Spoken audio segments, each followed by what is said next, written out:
Oi, oi, amigos, bem-vindos para a análise do quarto episódio da segunda temporada de Loki. Bom, como é de costume, dá um geral do que eu acho do episódio, e que episódio sensacional. A segunda temporada de Loki vem entregando episódios cada vez melhores, e esse não foge da curva, é um outro episódio incrível nessa temporada, que infelizmente está acabando. Esse episódio aqui ele é muito bom porque ele continua diretamente toda a trama da série.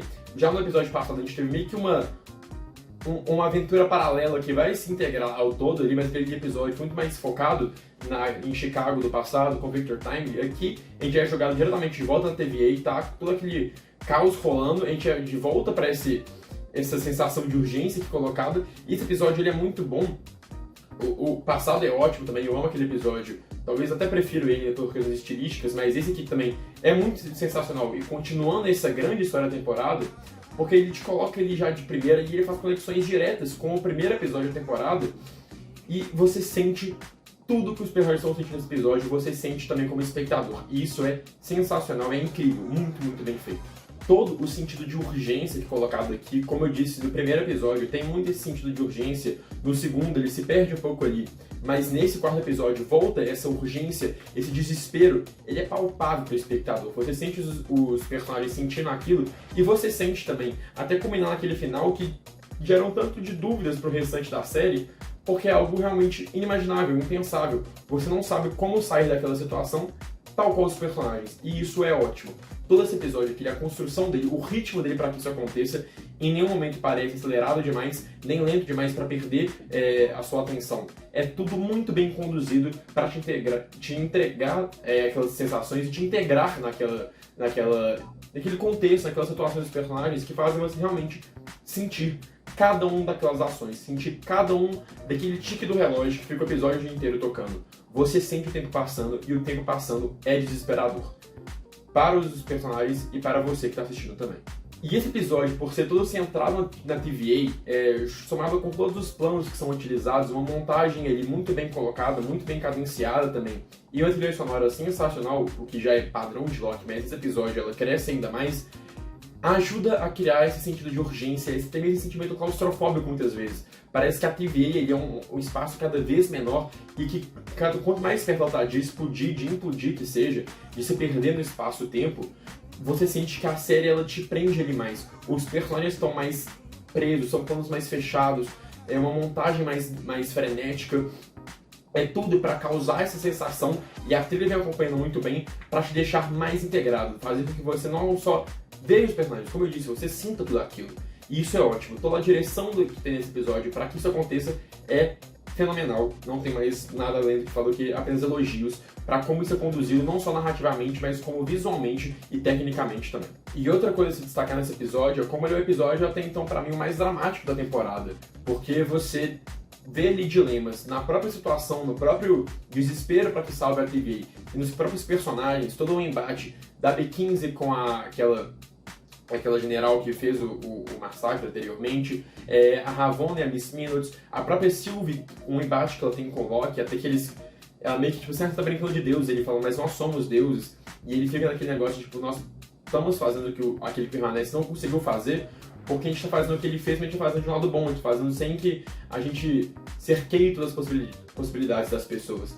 Então esse episódio ele traz uma carga dramática muito grande, não só para esse contexto, esse desespero que está acontecendo para salvar a TVA e salvar ali aquele teatro temporal de explodir, mas os próprios personagens, seus conflitos internos e conflitos entre os personagens também. Tem cenas aqui muito pesadas, a própria execução de toda a tropa ali dos Homens Minutos pela Ravonna. Você não vê nada, mas você escuta o barulho, é meio desesperador, e você vê a Miss Minutes rindo aquela coisa de psicopata. É um pouco assim chocante, mas se a gente não vê em nenhum momento algo gráfico ou visceral em tela, você sente o peso daquelas ações. Você sente que aquilo tem consequências e que aquilo não vai sair barato. Então acho que esse episódio também se destaca, não só para esse ritmo de desespero, mas sim para essa dramaticidade que é colocada em toda a narrativa e nos próprios conflitos dos personagens, sejam eles internos ou conflitos entre eles próprios. E voltando um pouquinho pro lado técnico, eu queria muito destacar a fotografia desse episódio. Ela mantém ali o mesmo estilo dos outros episódios, mas aqui ela brilha ainda mais com planos, movimentos de câmera muito bons e principalmente um uso de luz ali muito legal. Tem uma cena que fica claramente na minha memória, que é quando o Mobius vai confrontar, na verdade a Sylvie vai confrontar o Mobius, e a gente vê a luz ali cobrindo o rosto dele, mostrando que ele tá iluminado, enquanto a Sylvie tá numa luz baixa, ela tá completamente envolta em escuridão. A gente não consegue ver o rosto dela porque ela tá numa luz ali, tipo, direcionada, assim, pelas costas dela. Então a Sylvie, ela como se ela estivesse ainda imersa naquela escuridão própria dela, enquanto o Mobius tá ali mais leve, mais tranquilo. Mas acaba que no final das contas você sente que a Sylvie tem razão. O Mobius não deveria estar tão tranquilo assim, porque ela sabe o que está acontecendo. Ela tá ali meio que tipo, se disposta, tipo assim, cara, vocês estão indo comer uma torta enquanto tem pessoas e zilhões de pessoas morrendo em várias variantes acontecendo. Então é muito legal como eles utilizam aqui a fotografia para contar a história também. Tem, como eu disse, movimentos de câmera aqui também que são muito bons. Tem uma parte que é quando tá a Sylvie e o Loki conversando na sala de tortas e a câmera vai saindo assim, uma lente bem aberta, mostra bem o ambiente e te deixa deslocando naquele ambiente junto com os personagens, é muito legal. Mas a única coisa que eu pontuaria de defesa desse episódio é a quantidade excessiva de travelings que ele tem, e de zoom-ins que seja.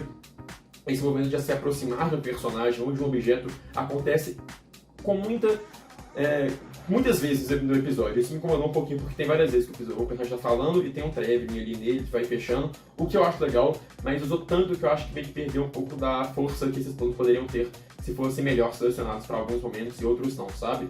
Por exemplo, tem travelings muito bem executados, como eu disse, esse da sala das tortas, mas tem outros que para mim ficaram só numa repetição ali, quase um vício do diretor, de fazer sempre aquele movimento se aproximando. Me incomodou um pouquinho, mas nada que vai afetar para mim o brilhantismo da direção e da fotografia desse episódio, que para mim realmente foi um nível acima dos outros. Outra coisa muito legal nesse episódio é o próprio paradoxo do Ouroboros, que faz referência ao próprio nome do personagem, porque a gente fica ali, ele só criou o manual TVA porque ele se inspirou no Victor Timely, e o Victor Timely só criou o manual TVA porque ele se inspirou no Ouroboros. Então é uma coisa que não sabe onde teve início e onde teve fim, elas estão se retroalimentando, e o Ouroboros fala, é como se fosse uma cobra comendo o próprio rabo. Porque Ouroboros é uma expressão que significa isso, é o ciclo infinito do tempo, da cobra que está sempre comendo seu próprio rabo, é uma coisa que não tem início, não tem fim, ela está sempre em constante movimento ali. Então é legal ver esse paradoxo sendo colocado aqui no episódio, de não dá para identificar quem foi o responsável por influenciar quem, porque os ambos se retro-influenciaram ao mesmo tempo, e o Ouroboros ele cita a própria lenda de Ouroboros, e o nome do personagem é em referência a essa lenda, é em referência a essa expressão. Então é muito legal isso ser colocado aqui na série, e pra quem já tava ligado, assim, dessa origem, o nome do personagem, fica mais interessante ainda, porque você vê meio que, tipo assim, ó, ele falou o nome, entendeu? É muito legal de ver isso aqui colocado dentro da narrativa da série, de uma maneira que faça sentido, e essa explicação de como surgiu a TVA e tudo mais é muito legal, porque não tem uma explicação. Ela tá ali infinitamente se aconteceu ao mesmo tempo. O Victor Timely influenciou o Ouroboros, que influenciou o Victor Timely, e assim vai pela eternidade. Isso é legal demais. E falando um pouco sobre as antagonistas aqui do episódio, a gente já abre o episódio com a Miss Minutes revelando o segredo que ela tinha da Ravonna, e ela revela pra Ravonna que ela, na verdade, liderou as tropas daquele que permanece na batalha multiversal, e ela ganhou. E aquele que permanece prometeu governar junto a ela, mas no final das contas ele simplesmente apaga a memória dela, como se não fosse qualquer mais outro funcionário qualquer da TVA, e ela não fica resignada ali na TVA sem saber que ela já teve essa vida passada, sem saber que ela estava ali à frente das batalhas, dos exércitos, daquilo que permanece. E aí a Miss Minutes revela isso pra ela e a Ravonna fica completamente enfurecida e completamente, tipo assim, com raiva de ter isso apagado dela e saber que ela foi tão importante enquanto ela estava lutando, aquele que permanece ficou lá na cidadela no final dos tempos, sem nada acontecer, apenas reinando aí naquele seu trono vazio. E aí ela se junta com a Miss Minutes, que já está revoltada por não ter sido aceita, por não ter sido amada de volta pelo aquele que permanece e pelo Victor Timely também. Elas se juntam ali para tomar controle da TVA e as duas teoricamente reinarem juntas. Eu tenho ainda meus questionamentos para saber se a Miss Minutes estava apenas manipulando a Ravonna para ter uma aliada ali e tudo mais, porque eu acho que a Miss Minutes ainda está escondendo um pouco do jogo. Eu acho que ela é pior do que a gente pensa que ela é, e no final das contas ela quer governar por si própria, ou então impressionar alguma variante do Kang que seja, para que ela consiga concretizar esse amor proibido dela de certa forma. Mas é legal ver como que isso acontece. E as duas vão até a TVA, elas já chegam fazendo um massacre ali de certa forma. E só as duas já conseguem tomar conta do lugar todo. A Miss Minutes hackeando o sistema e a Ravonna convocando o outro caçador também para que elas consigam ir atrás do Victor e parar o plano do Loki e tudo mais. E no final eu fico até pensando, essa questão de a Miss Minutes está escondendo o jogo ainda, tem alguma coisa que ela tá pra que a gente tem que saber dela ainda, o que ela pode fazer, agora que ela foi teoricamente reiniciada e foi rebootada, ou pelo menos pausada por um certo tempo, o que ela consegue fazer ainda. A gente vê que ela guarda o rancor do Victor Time ali, que ela já vira e fala que ele nunca vai ser igual que ele permanece, ele nunca vai se tornar ele. A Ravonna realmente foi morta ou não, porque ela foi podada ali, mas a gente já viu que o Loki e o Mobius já foram podados em si, e eles conseguiram voltar, então eu penso que a Ravonna ainda há uma esperança, por mais que eu não quero que ela volte, ela merece ser apagada da existência, porque ela é uma grandíssima filha de uma puta, mas como ela é uma grandíssima filha da puta e uma personagem importante, eu acho que ela pode voltar ainda na série de alguma forma, não sei como ainda exatamente, mas acho que ela pode voltar. E outra coisa, dos antagonistas ali palpáveis mesmo, que são personificados nesse episódio, porque a gente tem essa figura daquele que permanece, dos Kings, meio que rondando ali a temporada toda, mas eles não chegam em nenhum momento a ser uma ameaça física, mas uma ameaça presente ali. Só a Ravonna, 10 minutos mesmo, e agora o outro caçador, que era o Bradley, o Wolf, acho que é o X5, não lembro o código dele exatamente, que ele tá vivo e fora dos encantos da Sylvie agora. Será que ele vai buscar de alguma forma se vingar? Se ele vai buscar de alguma forma voltar pra sua linha do tempo, pra voltar a ser o ator que ele queria ser?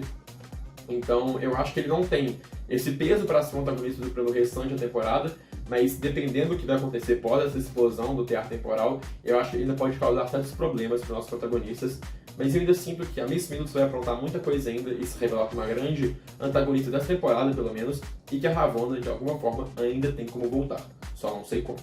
E nesse episódio a gente tem a retomada ao primeiro episódio, ali, quando o Loki está tendo saltos temporais e ele tem que ser podado para que ele consiga ser salvo e tudo mais.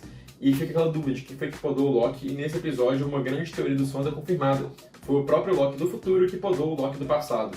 Ele sabia do plano, e aí, quando ele se poda, ele meio que fala pra assim, tipo, no futuro isso vai fazer sentido, e fica meio que um paradoxo de bootstrap ali, que eu não vou decorrer muito para explicar aqui, mas é uma coisa bem parecida com o que acontece em Harry Potter e o Prisioneiro de Azkaban. As coisas são meio que tipo pré-setadas, então tem como você influenciando o passado no futuro. É a mesma coisa do Ouroboros e do Victor Time, eles estão se retroalimentando ali, não tem como falar qual influenciou o outro, porque ambos se influenciaram, então essa é a mesma coisa. Então como é que o Loki salvou o Loki se ele deveria ter sido salvo antes, sabe?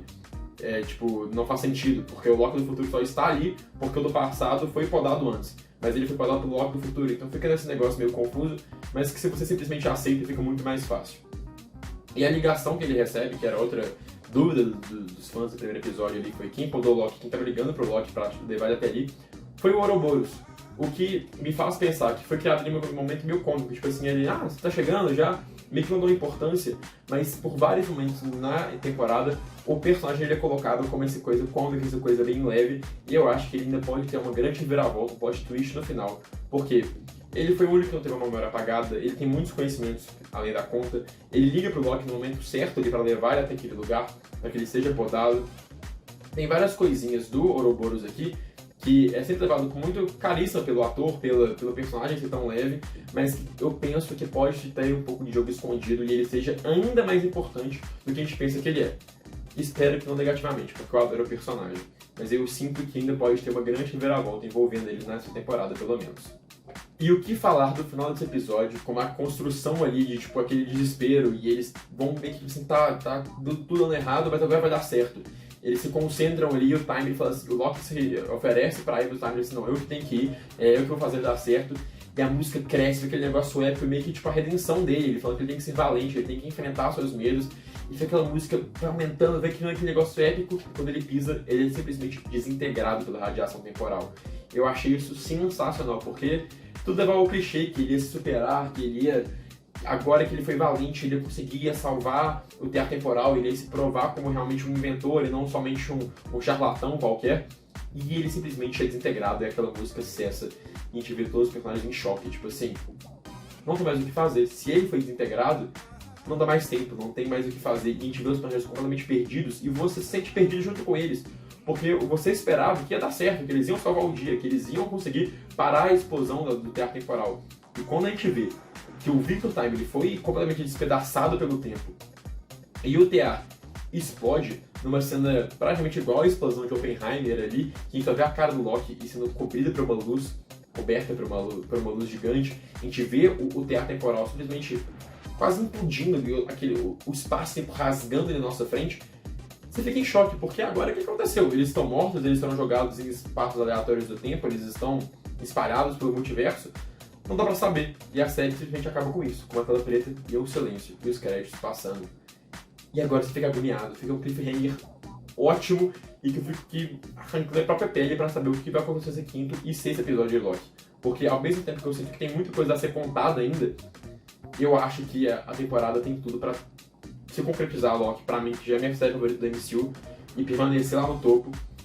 Tem muita coisa pra contar, mas eu sinto que eles vão saber contar exatamente o que precisa ser contado agora e o que pode ser contado em produções futuras, seja uma terceira temporada, ou sejam outras produções multiversais da Marvel, porque agora realmente eu não sei o que fazer, eu não sei pra que caminho eles vão. É realmente imprevisível o que vai acontecer aqui agora, mas eu estou bastante empolgado pro decorrer da série, porque ela já vem sendo muito boa e eu espero que ela termine de maneira incrível e fantástica como ela já vem sendo. Mas é isso, amigos, espero que tenham gostado da análise do episódio. Não esquece de deixar seu like, seu comentário, de se inscrever no canal, mandar para os seus amigos. E não esquece que semana que vem eu volto aqui com a análise do quinto episódio de Loki. Vejo você semana que vem, muito obrigado e tchau, tchau!